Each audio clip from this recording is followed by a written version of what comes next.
Hoy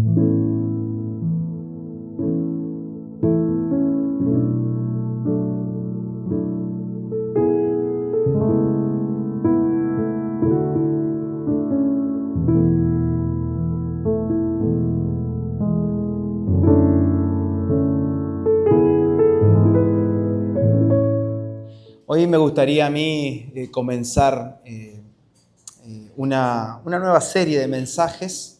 Les dije que hace mucho quería hablar acerca del bautismo y hoy creo que se nos presenta la oportunidad, pero no quiero que estemos disociados de todo lo que el Señor sí nos viene enseñando en estas últimas semanas, y es acerca de la oración. Así que me gustaría tomar dos textos bíblicos como un puntapié inicial, como textos de alguna manera centrales que vamos a tener. Vamos a girar un poquito alrededor de estos dos textos. Salmo 69, versículo 9. Ambos textos los voy a leer en la Nueva Versión Internacional, NBI, para aquellos que tienen sus Biblias digitales. Salmo 69, versículo 9. Y también voy a leer Juan capítulo 2, versículo 13 al versículo 17. Estas son algunas de las palabras que voy a compartir en estos sábados que tendremos por delante. Siéndoles honesto, esto lo comencé a trabajar, y Dios lo empezó a trabajar en mi corazón hace ya varios meses. Algo de esto ya he compartido en otras ocasiones en Chivilcoy, pero el Señor lo trajo a mi corazón en estos últimos días. Lo tenía reservado, lo tenía guardadito en el corazón para poder compartirlo en algún momento acá, dándole alguna vuelta de rosca o poniendo los énfasis que el Señor quiere para nosotros en esta estación. Entonces, hablar sobre el bautismo creo que es muy importante para que nosotros podamos realmente poner los pies desde el significado divino, no desde nuestro significado, no desde nuestras interpretaciones, sino desde la interpretación, desde el significado que Dios tiene y Dios le da al bautismo, desde una mirada absolutamente bíblica, sin ningún sesgo personal, sin ninguna estructura eclesial o institucional, sino poder ir a las Escrituras y observar cómo Dios lo mira. Quizás hoy no nos metamos de lleno en lo que es el bautismo, pero esto nos va a servir mucho. Y toda esta serie va a ser titulada, va a ser llamada Bautizados en Cristo, y vamos a ir poniéndole a cada episodio un subtítulo o, si se quiere, algún título más minúsculo que tiene que ver con el tema que vamos a ir abordando en cada episodio, en el primero, en el segundo, tercero, hasta que el Señor lo quiera. En el caso de hoy es el celo de Dios y la revelación de su casa. Vamos a acercarnos a esto, a ver el celo desde la perspectiva de Dios y entender qué es la casa de Dios, ¿sí?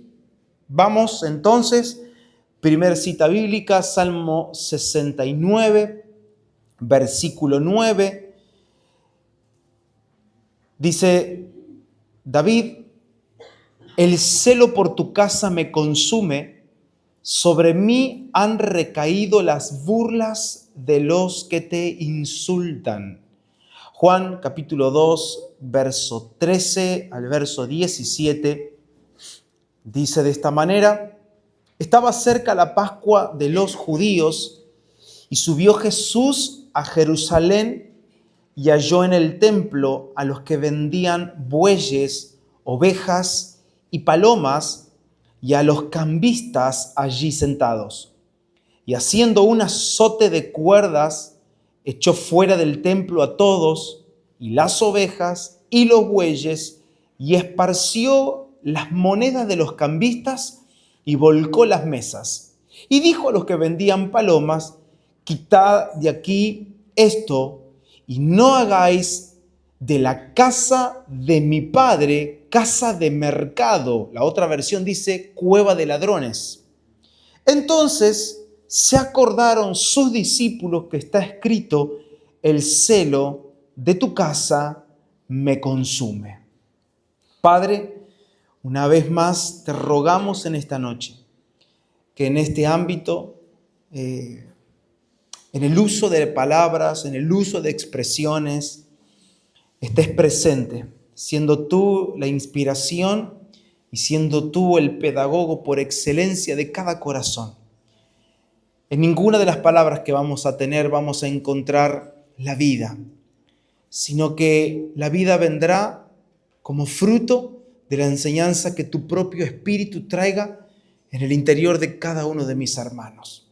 No obstante, creemos que eres el Dios que utiliza palabras, frases, expresiones, maneras, utilizas la enseñanza, utilizas la predicación de la palabra, la utilización eficaz de la palabra de verdad para hablar o para aperturar los corazones, para que tu semilla entre y si entra en buena tierra, produzca el fruto que tú deseas recibir. Señor, nuestros corazones están abiertos y todos nuestros oídos, nuestros sentidos del Espíritu, atentos y sensibles a tu palabra. Gracias, Padre. Amén. Vamos a comenzar, no sé si es el principio, pero es lo que siento de abordar en primera instancia, y es tratando de redefinir o de resignificar, mejor dicho, más que redefinir, resignificar la palabra celo. Porque con tan solo mencionar la palabra celo, automáticamente nuestra mente, con todos sus sesgos y todas sus estructuras, disparan para el lado negativo. Automáticamente decimos que es malo. Si yo te digo el celo, pulgar arriba o pulgar abajo, creo absolutamente que todos los que estamos acá, incluyéndome o siendo yo el primero, diría, y pulgar abajo, el celo es algo que a Dios no le agrada. Y estamos en lo cierto, porque si el celo lo miramos desde la perspectiva humana o desde una perspectiva, una mirada terrenal, el celo es algo absolutamente negativo, de hecho es un pecado. Ahora, si esta misma palabra, celo, la miramos desde una perspectiva divina y desde el cielo, este celo solo estará señalando el querer de Dios. Entonces, el celo humano es el querer del hombre. El celo de Dios es el querer de Dios. La palabra celo significa querer, es un deseo, ¿sí? Es lo que quiero. Por eso, la palabra celo depende desde qué perspectiva o desde qué plataforma nos paremos a mencionarla, puede tener una connotación negativa o negativa. Entonces, eso es el celo, es un deseo. El celo es un querer fervoroso por algo, por una cosa o por alguien. Puede ser por una persona también. Es eso, el deseo, es un querer. Y Dios es un experto en producir celo dentro de nosotros. Esto lo vamos a aprender hoy. Dios es experto en producir celo en nosotros. Dice su palabra, lo hemos leído en otro sábado, pero para el que le gusta llevarse las citas bíblicas a casa y repasarla, en Filipenses capítulo 2, verso 13, dice que es Dios quien produce en ustedes el querer. Ahí la palabra original es celo. Dios produce en ustedes el celo y el hacer por su buena voluntad. Dios produce en nosotros el querer como el hacer por su buena voluntad. Entonces, hay un celo que produce el primer Adán, es decir, nosotros. Hay un celo que producimos nosotros, lo generamos nosotros, lo iniciamos nosotros, pero también hay un celo que produce Cristo en nosotros, es decir, el postrer Adán. Sería bueno que cada uno de nosotros pueda evaluar el inicio, el génesis del celo que tenemos dentro. Que cada uno de nosotros, en un punto de la vida, podamos ver, chequear, mirar hacia adentro, inspeccionar, ser buenos jueces, buenos inspectores, con la ayuda del Espíritu Santo y ver cuál es el inicio, cuál es la base, cuál es el sustento de ese deseo. Esto que yo tanto quiero, por lo que me desvivo, por lo que gasto tantas horas del día, este querer, ¿lo produjo Dios o lo he producido yo mismo con mis fantasías, mis caprichos, mis imaginaciones, etcétera? Entonces, nos vamos a dar cuenta que Pablo, el apóstol Pablo, utiliza un montón de veces esta expresión, el celo. Lo vemos cuando se dirige a los corintios, esto está en 2 de Corintios 11, versículo 2. ¿Qué le dice a los corintios? Dice, yo a ustedes los celo con el celo de Dios. Yo a ustedes los celo. ¿Cómo? ¿El apóstol Pablo celoso? Sí. Dice, yo a ustedes los celo, pero los celo con el celo de Dios. En otras palabras te lo voy a decir. Yo a ustedes los celo con el interés que Dios tiene con ustedes, no con mi interés. Yo te celo con el celo de Dios. También señala que la palabra de Dios había producido en los corintios, esto está en 2 de Corintios capítulo 7, verso 11, la palabra que les había sido anunciada, la palabra que les había sido predicada, había producido en los corintios, pongan atención, un celo ardiente por Dios.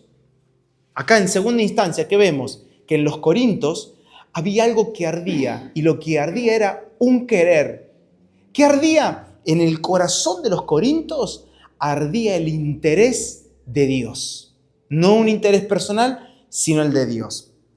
Y en el capítulo 4 de Gálatas, versos 17 y 18, Pablo termina exponiendo a los que celaban a la iglesia con un celo que no provenía de Dios, a diferencia del primer punto que les mencioné, que Pablo dice, yo a ustedes los celo con celo de Dios.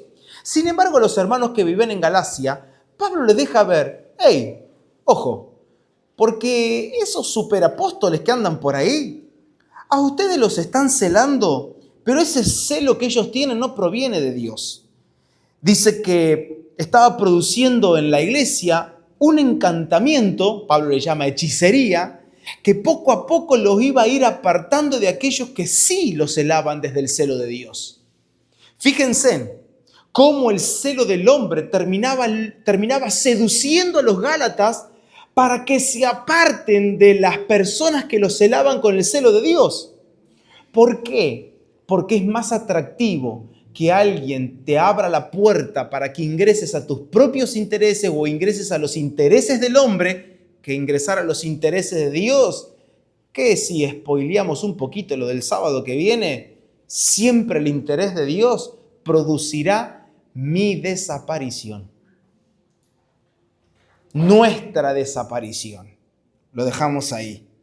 Entonces, Pablo le dice, hay gente que a ustedes los quiere llevar a tener su propia vida, a ponerlo en alto, a que la fuerza de ustedes, todo lo que ustedes hagan, las obras de ustedes son las mejores.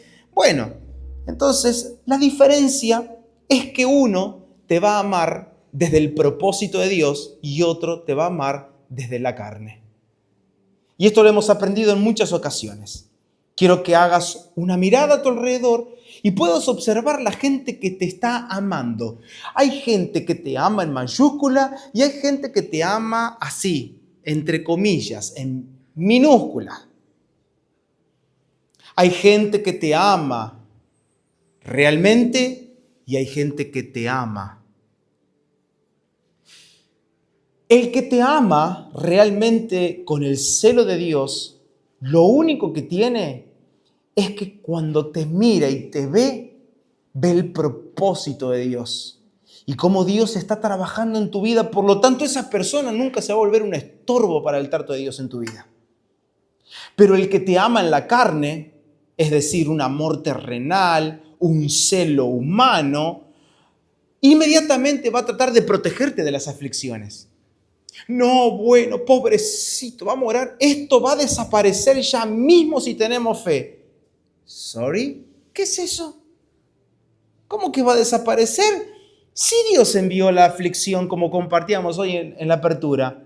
Dios ha enviado estas calamidades. Dios ha permitido las aflicciones. Jesús mismo dijo, en el mundo tendrán aflicciones. Confíen, yo he vencido. Entonces, el mundo se divide en dos clases de personas. En los que te aman desde el propósito y en aquellos que te aman desde la carne. Entonces, ¿dónde está la diferencia marcada de estos dos celos? Es fácil. Los intereses definen el celo. Los intereses siempre marcan qué tipo de celo. Donde esté puesto nuestro interés, allí está marcado nuestro celo. ¿Qué es lo que me interesa en la vida? Bien, eso es lo que vas a querer. Dime qué te interesa, dime cuál es tu interés. Dime qué interés te ha absorbido en estos últimos días, estos últimos años, y casi que podremos saber qué es lo que vas a querer, qué es lo que vas a perseguir en la vida.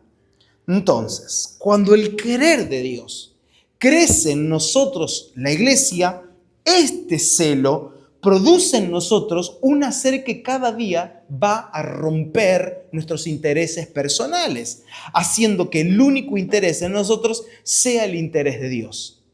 ¿Qué va a pasar? Cuando Dios construye el verdadero celo acá adentro y comienza a arder el celo de Dios, ese celo me va a llevar a caminar y a vivir una vida transversal, absolutamente transversal, a todos mis intereses personales. Es más, si camino según el celo de Dios, ese celo atropella mis negocios, rompe mis estructuras. El celo de Dios tira por bajo mis negocios. El celo de Dios va a desarmar mis intereses para que yo tome la ruta del interés de Dios. ¿Vamos bien hasta acá? Es bueno marcar este principio. El interés es lo que va a definir el celo. Y ustedes recordarán, Jesús, tan solo 12 años. ¿Recuerdan? Ya llevan 3 días de camino su papá y su mamá. ¿Dónde está Jesús? Jesús se había quedado en Jerusalén. ¿Dónde está? ¿Dónde está? Lo empezaban a buscar, estaba discutiendo con los maestros de la ley. Pero Jesús, y la madre viene y le reprocha, ¿por qué no estaba con ellos? Y le dice, ¿vos no sabés que yo tengo que estar en los negocios de mi padre? ¿Por qué? Porque el celo es lo que había definido el interés. Y ese interés movía y movilizaba las decisiones de Jesús a una temprana edad. ¿A quién podemos recordar? Hay una frase muy remarcada si nos vamos a las historias y a los episodios del profeta Elías. Cuando vamos a la historia de Elías, lo recordamos a él porque una de las frases más remarcada, recordada de Elías es esta: he tenido un vivo celo por Jehová Dios. Elías, un hombre pasional, un hombre que se movía, según lo dice las Escrituras, por el celo que tenía por el Señor. El celo en Elías apareció. ¿Sabe cuándo el celo fue ardiente en el corazón de Elías? Cuando vio que los israelitas se apartaban de la palabra del Señor y seguían sus propios caminos. Le incomodaba. No, pero ¿cómo puede ser esta gente? ¿Cómo se va a apartar de la palabra del Señor? Porque si se apartan de la palabra del Señor, toman otros caminos. Y Elías pudo ver la decadencia del pueblo de Israel que, escuchando otras palabras, olvidando las palabras del Señor, tomaban otros caminos. Se postraban ante Baal, adoraban otros dioses, etc. Entonces esta era la respuesta de Elías: que yo tengo un vivo celo. David es que en el Salmo 119, verso 139, declara que el celo lo consumía al ver que una generación se apartaba y se olvidaba de las palabras del Señor. Fíjense, casi en comunión, digamos, en sintonía con Elías, ambos manifiestan tener un celo porque la gente se apartaba de la palabra del Señor y se olvidaban los caminos del Señor. ¿Saben por qué, iglesia preciosa? Porque cuando la palabra de Dios está ausente, el interés de Dios se diluye y se pierde. Cuando el interés del hombre gana terreno es porque hay una escena anterior que la hemos pasado quizás por desapercibido, y es esta: no hay palabra de Dios. Puede haber escritura, puede haber mucha predicación, puede haber un montón de cosas, pero no está la palabra de Dios. Y cuando la palabra de Dios no gobierna el corazón, no gobierna la mente del hombre, automáticamente algo acá comienza a ser diluido, y lo que se diluye primeramente es el interés de Dios. Entonces, volvemos a los textos iniciales. ¿Qué vemos en el texto inicial de Juan capítulo 2? Lo vemos a Jesús. Al ver que los cambistas tenían sus propios negocios en la casa de Dios, comienza a derribar todos los negocios y el dinero, dice que lo tiraba. Dice que no solamente expulsaba a las personas, dice que expulsaba a las ovejas y los bueyes. Así que y hacete la escena, lo que sería eso. Todo el patio, todo ese lugar lleno de animales corriendo de un lado para otro y Jesús a los rebencazos andaba. No golpeaba a las personas, golpeaba los negocios, derribaba las mesas, dice. Nunca golpeó a nadie. Derribó las mesas, tiró abajo el dinero, echó fuera no solo a los animales, sino a las personas. Y eso fue casi una marca muy seria. Sus discípulos se asombraron porque nunca lo habían visto a Jesús así. ¿Cómo puede ser? ¿No hay que ser manso y humilde? ¿Qué le pasó a la mansedumbre? Es que justamente la mansedumbre desde una perspectiva humana tiene que ver con cosas que nada tienen que ver con el Señor. La mansedumbre responde siempre al interés de Dios, no al nuestro. No, bueno, es que yo la dejo pasar, ya Dios trabajará en sus corazones. No, este es el interés de Dios. El celo por tu casa me consume. Se acordaron los discípulos. Claro, habrán tratado de conectar, pero este no es el maestro que nosotros conocimos. Y se acordaron, dice Juan. Y Juan, en esta serie, el apóstol Juan, va a tomar un protagonismo un poco importante a lo largo de todas las escrituras que vamos a ir compartiendo. Porque vemos que Juan deja detalles que ninguno de los otros apóstoles deja. Y este es uno de los detalles. Que él escribe diciéndote, y nosotros nos recordamos lo que estaba escrito en la palabra. El celo por tu casa me consume. Esto no es del interés de Dios afuera. Esto no es lo que Dios quiere. Así Dios no diseñó para que su casa se mueva.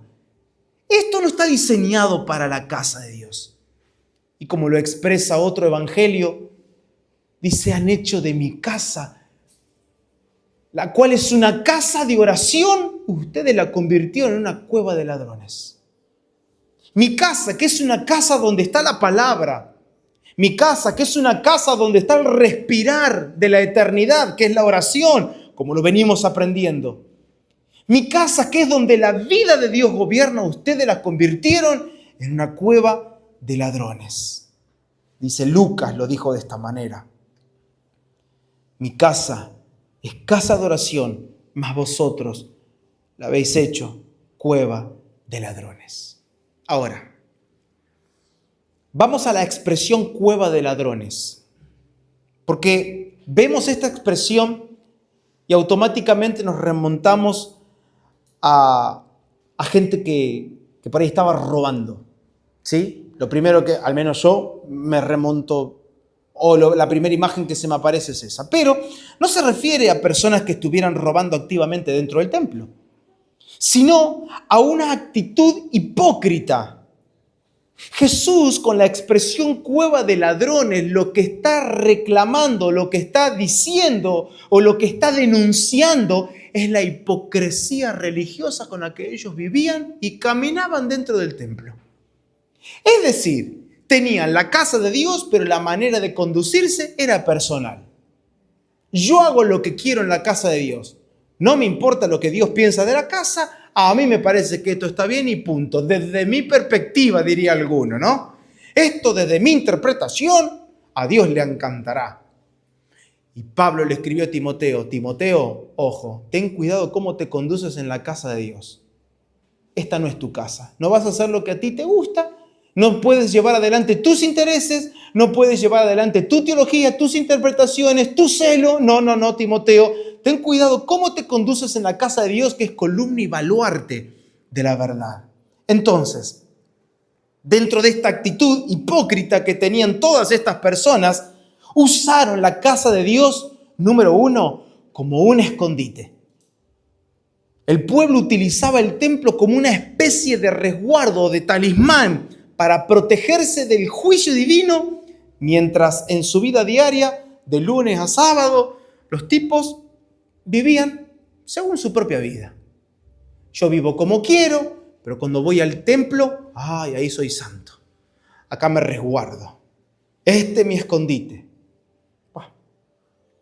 Número 2. Esta expresión cueva de ladrones no solo habla de un escondite, sino que también se asemeja al maquillaje que muchas personas hipócritas utilizan para ocultar sus pecados. En lugar de acudir al templo para arrepentirse de verdad, para tener un arrepentimiento genuino y tener un real encuentro con Dios, estaban utilizando el templo para ocultar o maquillar sus pecados, cumpliendo con los rituales que absolutamente eran todos vacíos, que no implicaban nada de lo que estaba haciendo, implicaba una real y genuina transformación en el corazón.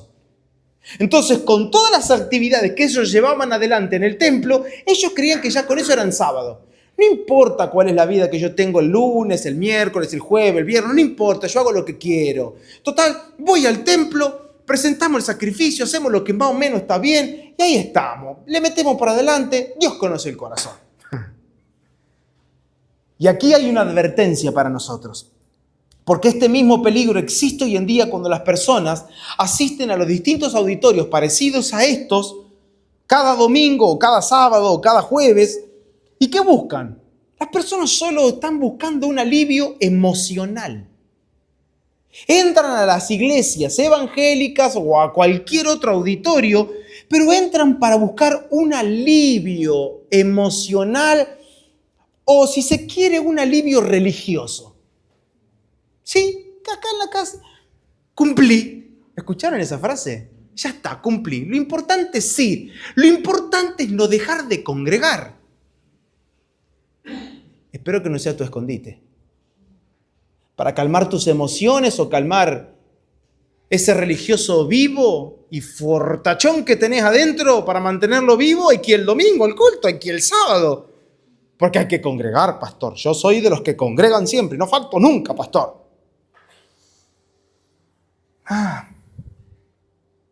¿Cuántos salones de cristianos se llenan cada domingo y cada sábado con gente que solo van para maquillar, pero no están buscando jamás una real transformación en el corazón?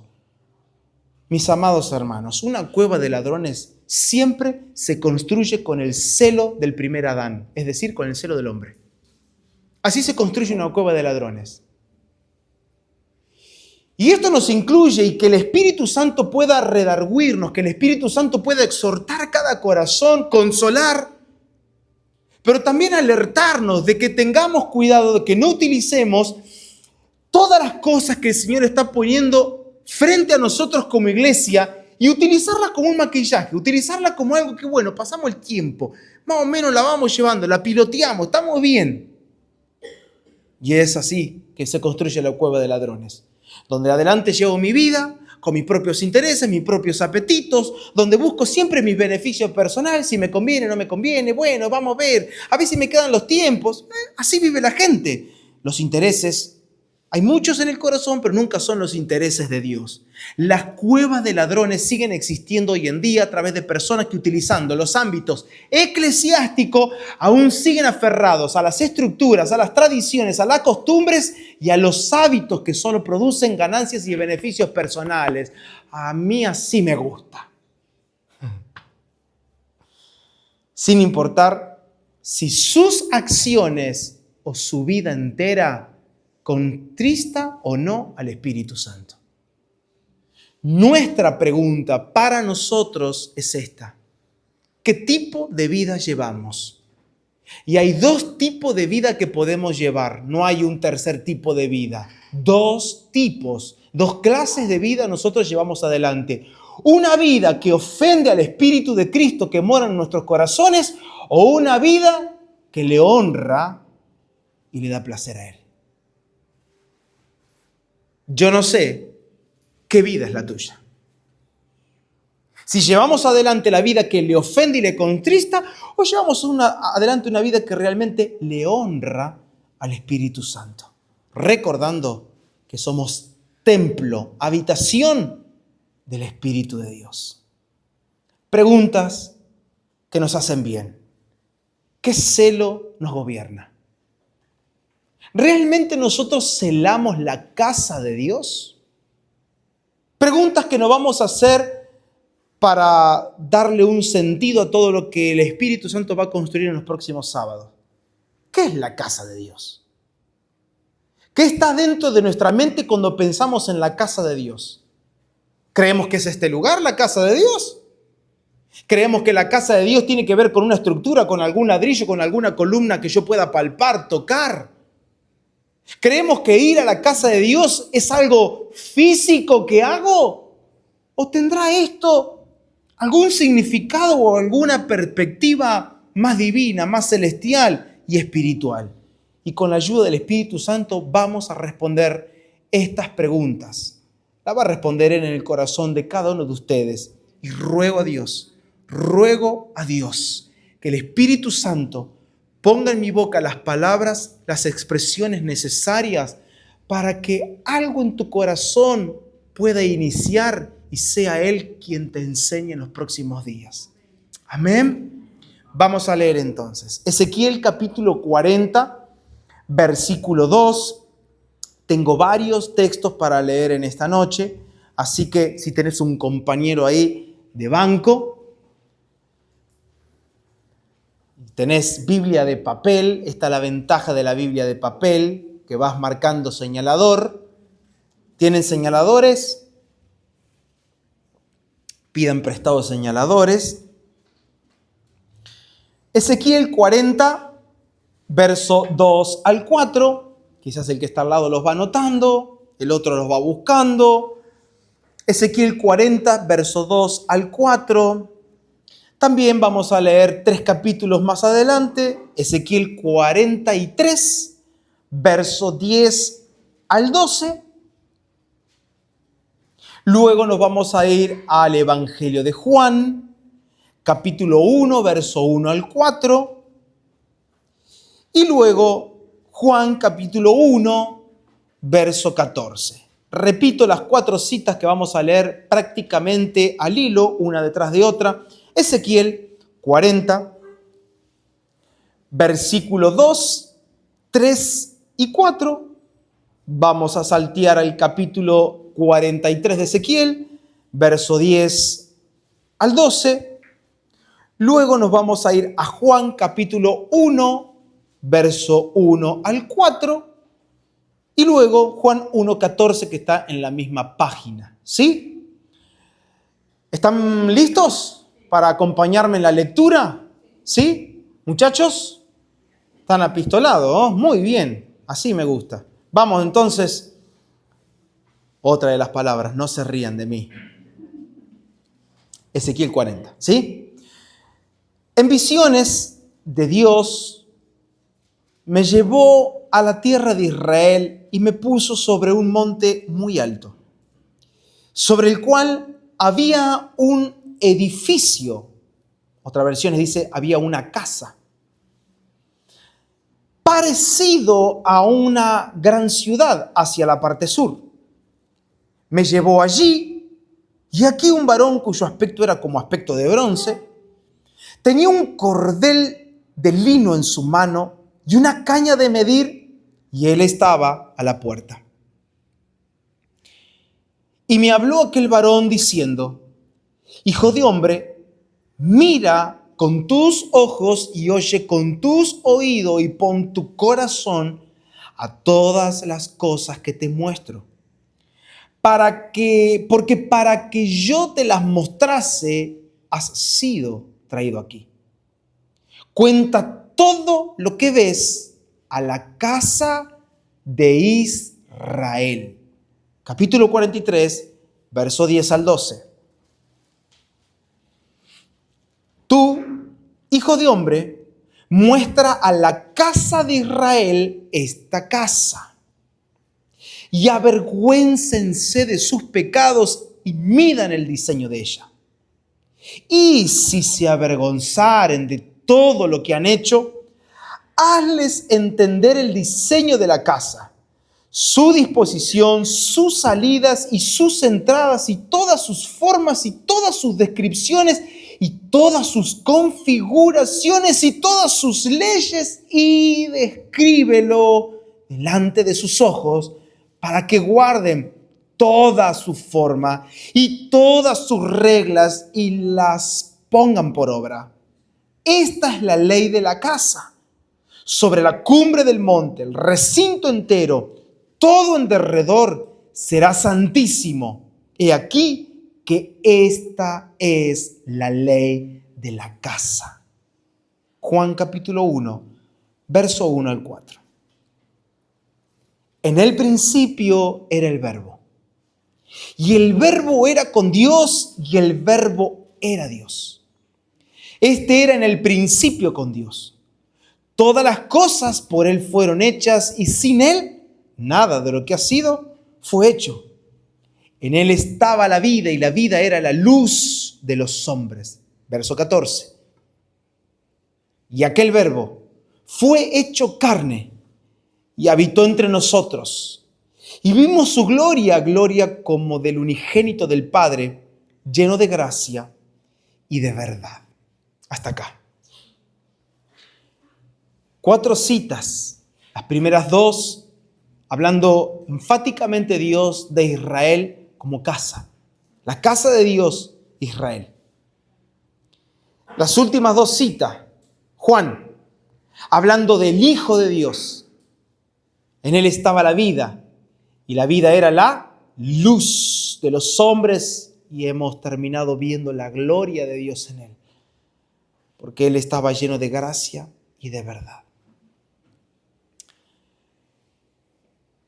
Frente a un estado de decadencia, Dios siempre tendrá una respuesta, y es mostrar su diseño.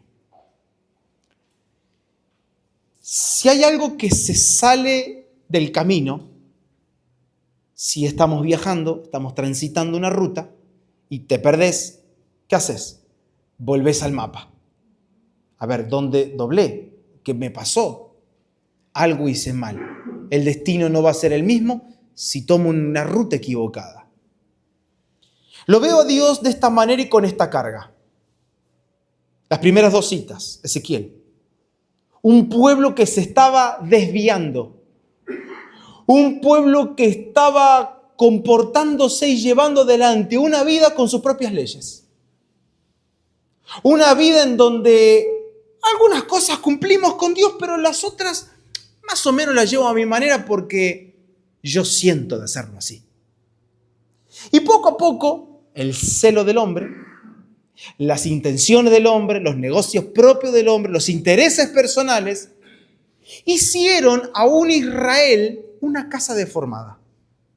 Una casa que no se parecía a la casa que Dios había diseñado para que ellos sean. Así que Dios, ¿qué hace? Toma un profeta. Ezequiel, vení.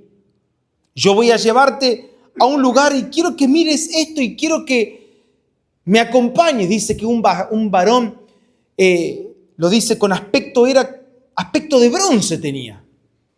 Así que lo llevó y dice que ese varón que tenía aspecto de bronce tenía para medir, ¿sí? Un cordel en su mano, una cinta para medir, en lenguajes más modernos. Un cordel de lino en su mano, una caña para medir, y estaba a la puerta. Y le invitó: Ezequiel, vení, pasá, acércate a la puerta, y yo quiero advertirte algo, Ezequiel. Imagínatelo, este hombre parado con una caña para medir toda la casa. Estaba a la puerta de una casa. Yo quiero que mires con tus ojos y que oigas con tus oídos y que tu corazón se vuelque sobre todas estas cosas que yo te voy a mostrar. ¿Estás de acuerdo? Sí, le dijo Ezequiel. Avancemos. Y entra. ¿A dónde entra? Entró al diseño de la casa original de Dios. ¿Cómo era la casa de Dios? Ezequiel, este es el diseño de la casa. Esta es la medida de la puerta. Ezequiel, estas son las medidas de las paredes. Esta es la medida del atrio. Así tiene que ser el altar. Así tiene que ser mi casa. Y me gustan todas las descripciones tan ricas que da. Porque dice, todas sus salidas, sus entradas, sus formas, sus descripciones. Escuche esta quinta que da. Todas sus configuraciones, todas sus leyes. Yo te las voy a mostrar para que vos se las muestres a Israel. Y que cuando vos le pases todas las medidas que vos viste en la casa original, ellos van a tener que reflexionar, calculo yo. Y cuando reflexionen van a decir, che, la casa que Dios nos está hablando a través de Ezequiel no se parece en nada a nosotros. Y si ellos se avergüenzan de sus pecados, vas a terminar dándole todo el diseño. Oh.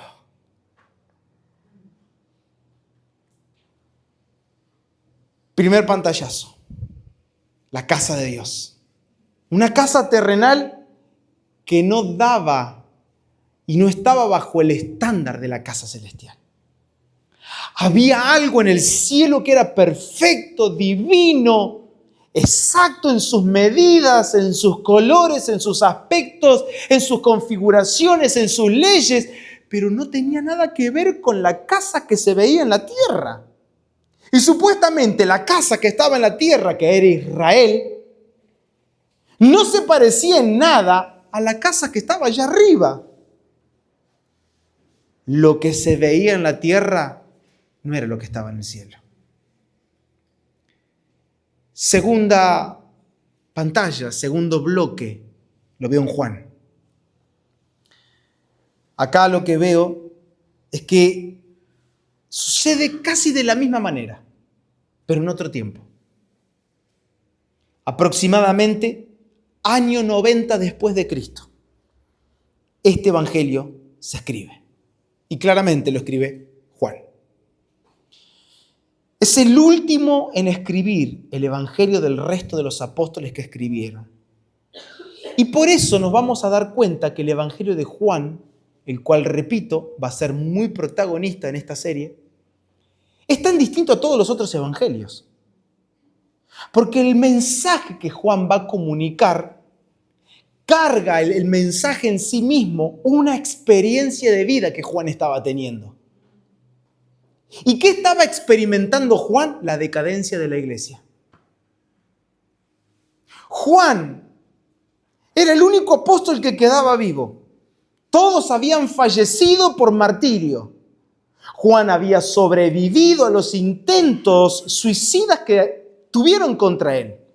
Sobrevivió a una isla, sobrevivió al aceite hirviendo, sobrevivió a todo Juan.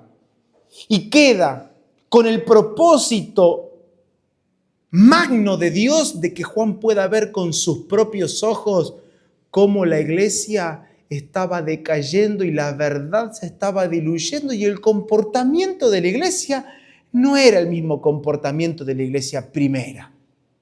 No se parecía a Hechos 3, no se parecía a Hechos 4 ni a Hechos 5, no se parecía a Hechos 13, no se parecía a Hechos 17, no se parecía a nada.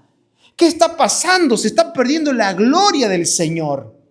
¿Qué pasa con la iglesia en los años 90? Estaba perdiendo la pureza, estaba perdiendo la verdad, el poder estaba menguando, la influencia de la iglesia estaba decayendo.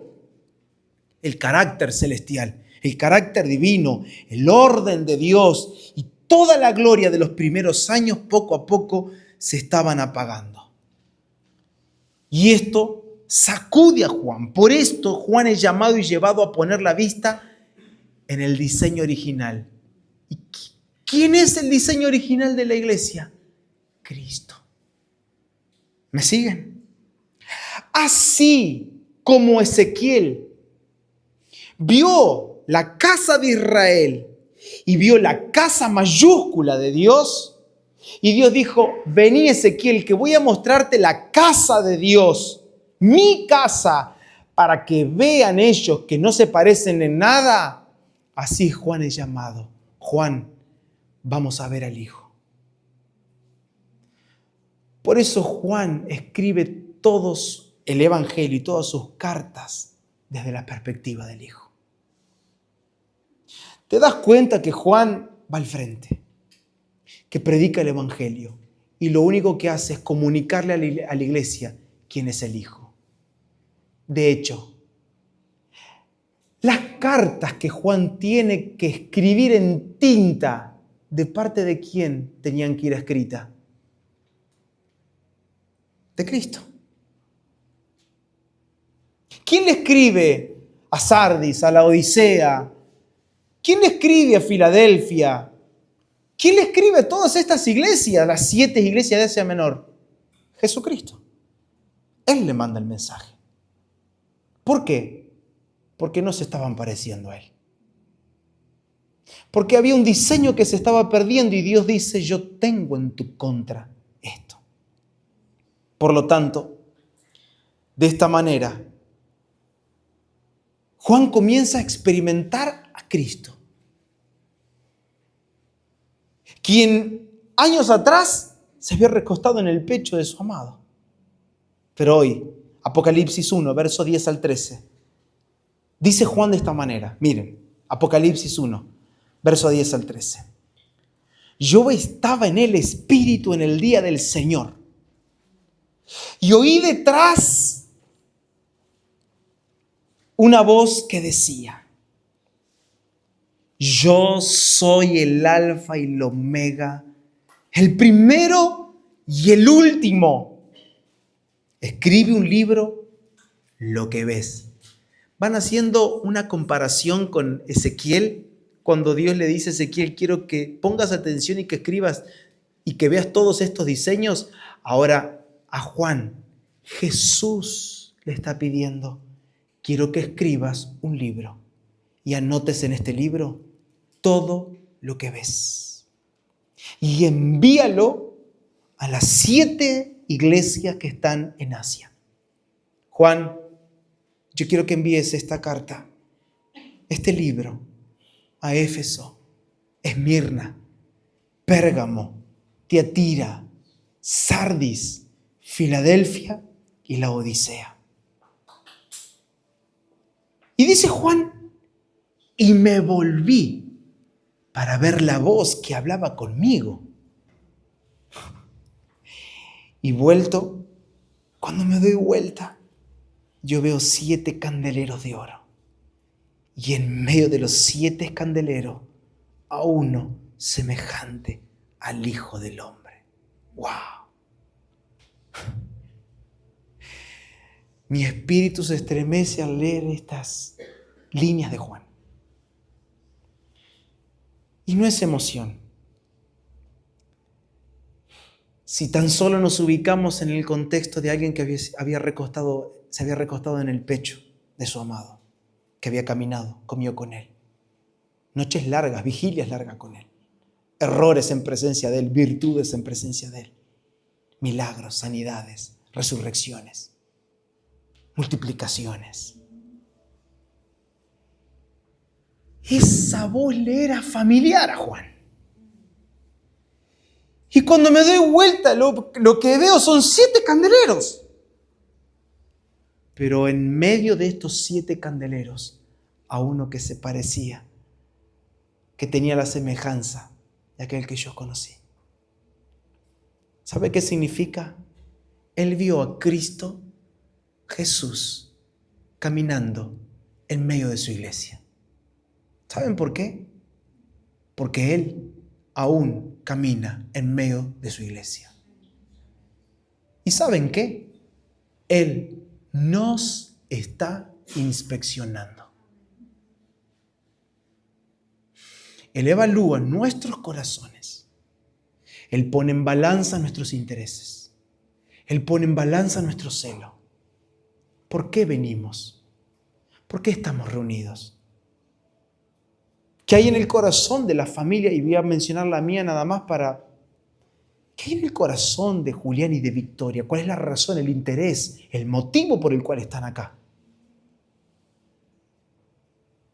¿Cuál es la razón, el motivo de cada uno de ustedes? ¿Por qué está presente en esta noche? Porque si hay alguien que se pasea en medio de nosotros, es Él. Para inspeccionar. Y esto no nos tiene que dar miedo, Porque a quien le da miedo ya expone cómo está su corazón.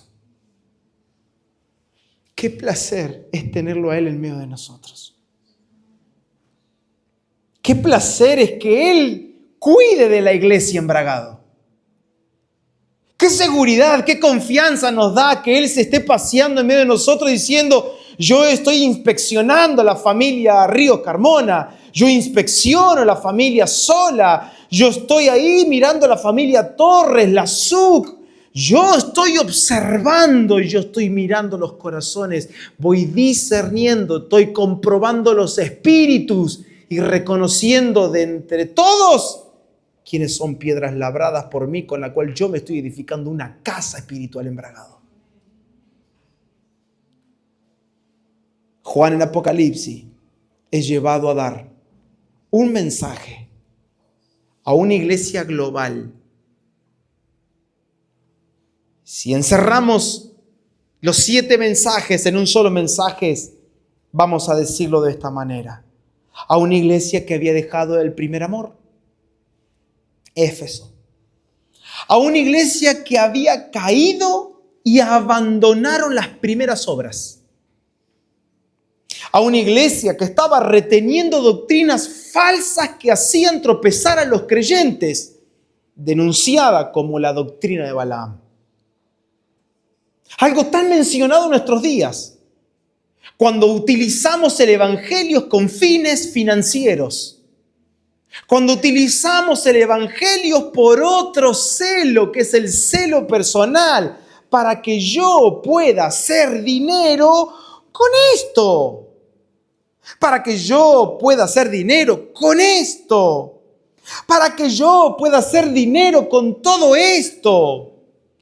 Y si nada de esto me alcanza, gracias a Dios, ahora puedo utilizar el evangelio para hacer dinero a través de las redes sociales, a través de YouTube, cobrando suscripciones, pagos, etcétera, etcétera, etcétera. Porque la doctrina de Balaam sigue viva.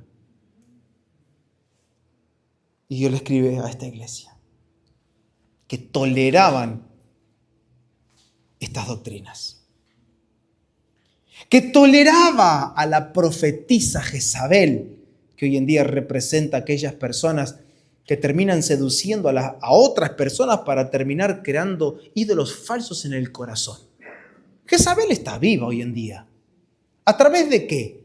A través de mensajes, expresiones y formas que los apóstoles, profetas, pastores utilizan para conquistar tu corazón y que vos termines siendo un servidor de ellos o un adorador más de este nuevo ídolo que está ahora al frente de todos ustedes.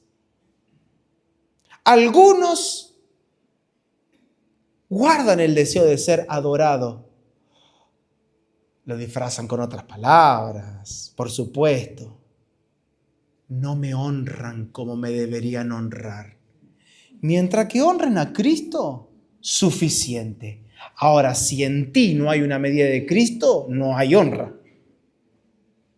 Porque toda honra y toda gloria es para Jesucristo nuestro Señor.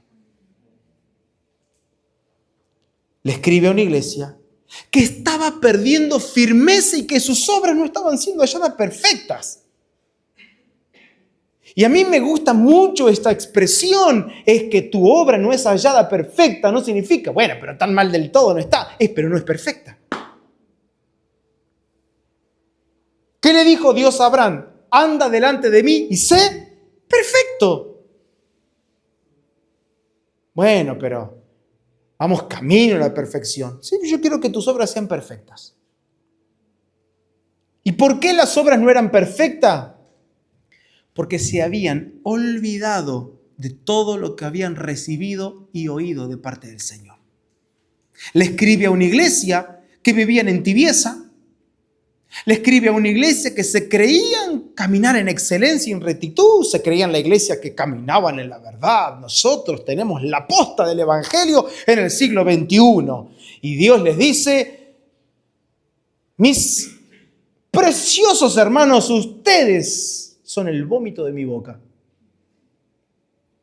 No son ni tibios, no son ni fríos ni calientes, son tibios. Mensaje fuerte. Y yo los vomito de mi boca. ¿Y qué le recomienda a esta iglesia? Compren oro refinado. Ustedes se creen que tienen las mejores ropas, no se dan cuenta que son miserables, pobres, desnudos y ciegos. Pero hoy en día te escuchan con un mensaje similar a este. No, pero Dios no piensa, Dios no ve así su iglesia. Perdón, Dios la ve así. No, porque Dios no ve perfecto. Dios no vio perfecto a la iglesia aquí. A Sardis le dijo, tus obras no son perfectas. Y le escribe a una iglesia que había dejado a Jesús afuera de sus vidas. Haciendo cosas de Jesús, a Jesús lo dejan afuera. Como diciendo, vamos a festejar el cumpleaños de Juancito, pero a Juancito no lo invitamos. Traigan el pastel, me salió muy neutro, ¿no? Traigan la torta, vienen argentinos. Traigan las empanaditas, traigan los sanguchitos, traigan los globos. No hablemos más de comida. Che, pero el cumpleañero, no importa. Lo importante es el cumpleaños. Así pasa en muchos auditorios cristianos. ¿Pero qué quiere el Señor con nosotros? No importa lo que Él quiere, lo importante es el culto, hermano. ¿Pero qué culto? Hay que cantar. 3 rápidas, 2 lentas. Oración, palabra, ofrenda y a casa.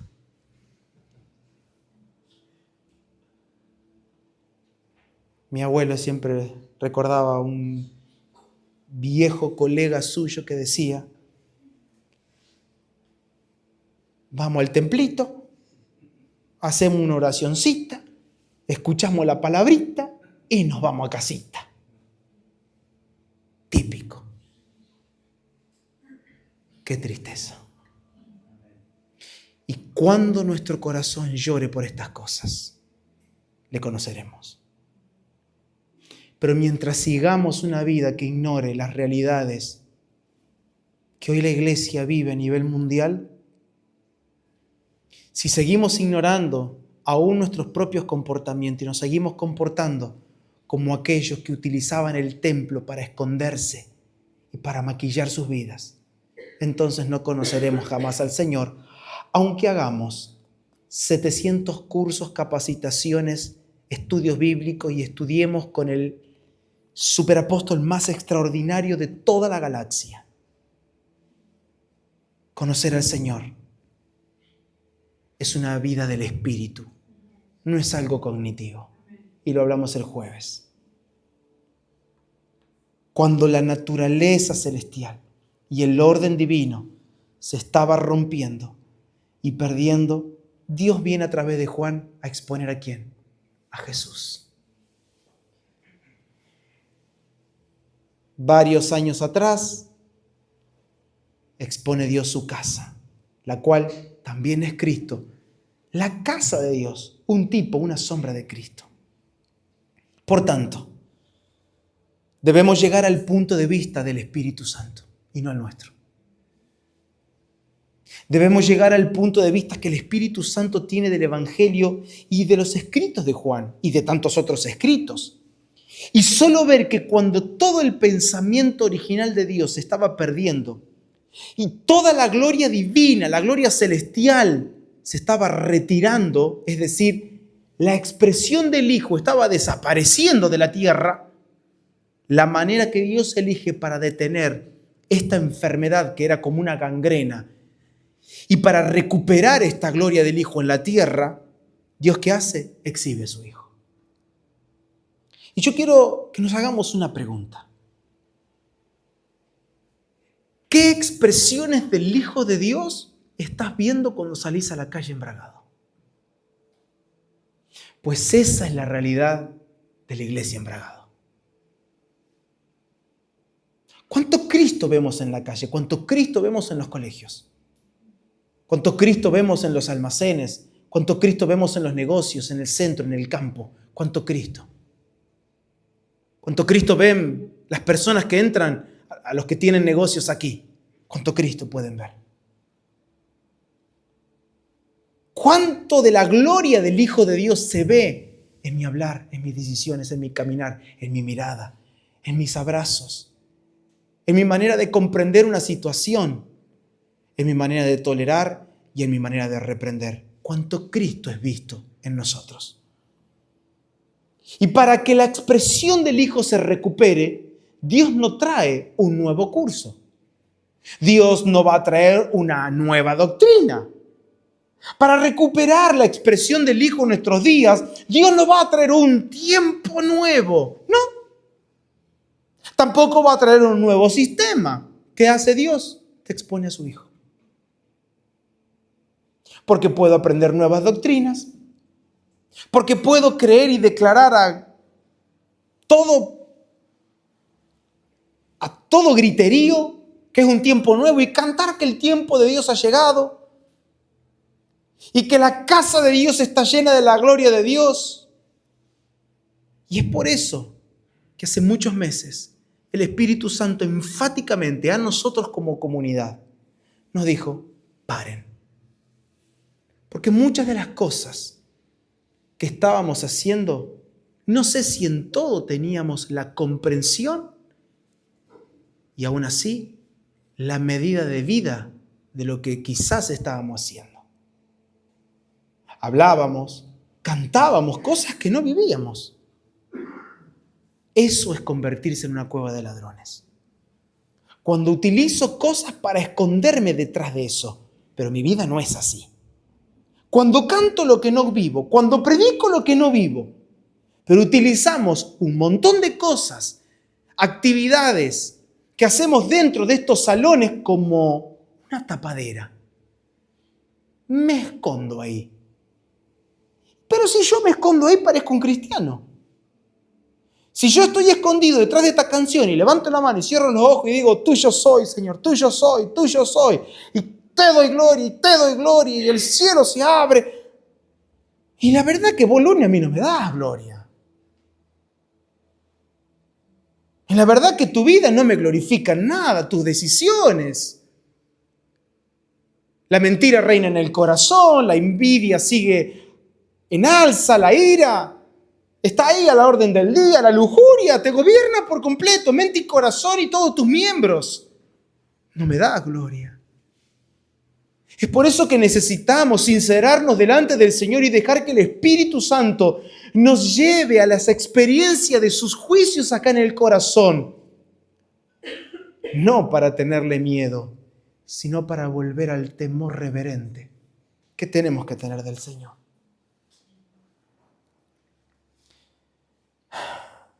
¿Qué va a hacer Dios? ¿De qué manera Dios puede salvar su propósito en esta ciudad? Les pregunto. ¿Cómo va a ser Dios para salvar? Yo me lo pregunto, yo oro por esta ciudad. Oro por cada pastor que no los conozco. Oro por cada pastor, oro por cada congregación, por cada comunidad. Algunas tienen salones, otras quizás no conocemos, no sabemos la realidad. Pero oramos.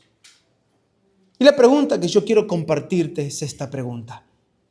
¿Cómo hará Dios para recuperar su propósito en esta ciudad del cual parece estar bastante perdido? ¿Qué va a hacer Dios? ¿Y saben qué? Nos va a mostrar a su Hijo. Porque si no volvemos al Hijo, no tenemos nada. Porque si nuestra mirada se va a ir a lo que hacen otras congregaciones, estamos perdidos. Si nuestra esperanza está en una nueva capacitación que los pastores van a hacer, estamos perdidos. Si nuestra esperanza está en una cadena de ayuno y oración, estamos perdidos. Porque podemos hacer muchas acciones correctas, pero aún así seguir mirando a quien no tenemos que mirar. Miramos todo tipo de cosas menos al Hijo. Y el llamado es: vuelvan sus ojos a mí. Mírenme a mí. A mí. Conózcanme. ¿Cómo podrán serme fiel si no me conocen? ¿Cómo podrán ser fiel a algo que no saben a qué es ser fiel? Si no conoces la medida de la puerta, ¿te vas a atrever a hacer la puerta? No, la hacemos. Para el Señor hacemos la puerta, hermano. En nombre de Jesús, Dios sabe que lo hacemos de todo corazón. Sí, pero no es la medida. Pero es para Jesús. Bueno, pero no es así. Acá no importa, predicamos la palabra. Pero ¿qué medida de Cristo ha crecido en tu interior para que esas palabras salgan de tu boca? ¿O acaso no tiemblan nuestras piernas cuando tenemos que mencionar algo de parte del Señor? Porque hemos perdido el temor por Él. Hemos perdido el temor por las Escrituras. Nuestras bocas están llenas de textos bíblicos, de razonamientos y de teología, pero nuestros corazones están vacíos de Cristo. Nuestros lunes, nuestros martes, nuestros miércoles, nuestros jueves, nuestros viernes están ofuscados por la cultura. Nos absorbe la cultura, nos absorbe el engaño. No hay Cristo. Y la medida de Cristo está ausente como maridos, como mujeres, ausente como hijos, ausente como padres. Si deseamos recuperar la gloria de Dios en nuestros días, si queremos recuperar la expresión del Hijo de Dios, los sistemas, las formas, los proyectos, las doctrinas jamás podrán garantizar la vida, el poder y la gloria de Dios, al menos que nuestros ojos se vuelvan a Cristo Jesús. Y Dios siempre va a querer restaurar sus pensamientos en nosotros. Como leía y compartía hace unos días atrás ese salmo precioso, Salmo 19, cuando David dice: que mis palabras y mis pensamientos sean de tu agrado. ¿Sabe qué carga tengo en mi corazón?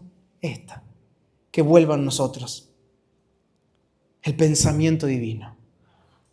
Y la única manera que ese pensamiento puede nacer es con la semilla correcta, recuperando al Hijo. Por eso Él envió al Espíritu Santo, para que nos enseñe y que después de enseñarnos nos recuerde todas las cosas. El Espíritu Santo, representado en ese ángel, ¿sí?, en ese varón con aspecto de bronce que vio, es un tipo, una sombra del Espíritu Santo. Ha venido con el objetivo y el propósito expreso de darnos y de conducirnos, quiero que abraces esto, al detalle de Cristo en nosotros. Y yo quiero cerrar en esta noche con esta palabra.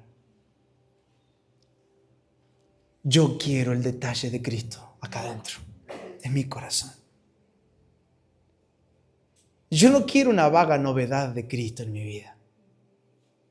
Hoy quiero orar con vos y que nos podamos unir a un clamor en esta noche juntos y que nuestro espíritu clame al Señor: danos todos tus detalles, porque queremos volver a nuestras obras perfectas. Queremos recuperar el propósito que iniciaste en esta ciudad. ¿Cuántos estamos en esta ciudad que ni pensamos hace 20, 30, 40 años atrás que íbamos a estar acá? Muchos de ustedes nacieron en Bragado. Otros no nacimos en Bragado. ¿Qué hacemos acá? ¿Qué hacemos? ¿Alguien me puede explicar qué hago yo acá en Bragado?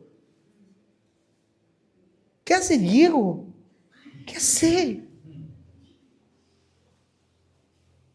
Y te vinimos a tu ciudad. Vos sos bien bragadense, pura cepa. Puro. Acá hay varios puros, ¿no? ¿Qué hacemos? ¿Que lo vamos a pasar bien? ¿Vamos a buscar una mejor vida? ¿Qué vamos a hacer? ¿Qué vamos a hacer? La única razón por la que Dios nos ha reunido es para entrar al detalle de Cristo. Y vamos a perseguir este detalle. Vamos a persistir en la palabra y en la oración. Porque si hay algo que somos, es una casa de oración. Y llegarán los días donde Dios nos va a unir con otros hermanos que aman el detalle de Cristo. que aman y honran al Espíritu Santo de verdad, de corazón. Y no vamos a mirar las formas, porque si miran la nuestra, que se van a ahuyentar también. No estamos para observar formas, las maneras en las que hacemos reuniones. No. Estamos para comprobar los espíritus. Amamos al mismo Señor y no queremos nada de lo que nosotros queremos. Queremos todo lo que Él quiere en esta ciudad. Cierra tus ojos ahí donde estás. Padre, gracias. Tu palabra es viva y eficaz y más cortante que toda espada de 2 filos que penetra. Y hoy sentimos haber sido penetrados por esa espada, por la espada de tu palabra. Y tu palabra ahora mismo está comprobando, puede discernir nuestros corazones. Y yo te quiero dar gracias porque en esta noche nos has dado una semilla, no nos has dado un árbol. Nos has dado un pan, pero para que lo comamos, que lo mastiquemos nosotros. Y yo te pido que todos los que estamos presentes aquí y aún los que están presentes en la distancia, a través de este video, todos podamos reflexionar, meditar y experimentar las comprobaciones de tu espíritu, el testeo de tu espíritu en los corazones. Y sé que tu luz y tus juicios no vienen para avergonzarnos, sino que vienen para perfeccionarnos. Porque esa es la prueba más grande de tu amor, tu palabra. Tu palabra es la muestra más grande de tu amor. Nos amas tan inmensa y eternamente que no entra en nuestra comprensión, pero aceptamos y recibimos tu palabra y que ella produzca el fruto en el corazón según el estado de los corazones presentes y según tu buena voluntad para con nosotros. En Cristo Jesús. Amén. Amén.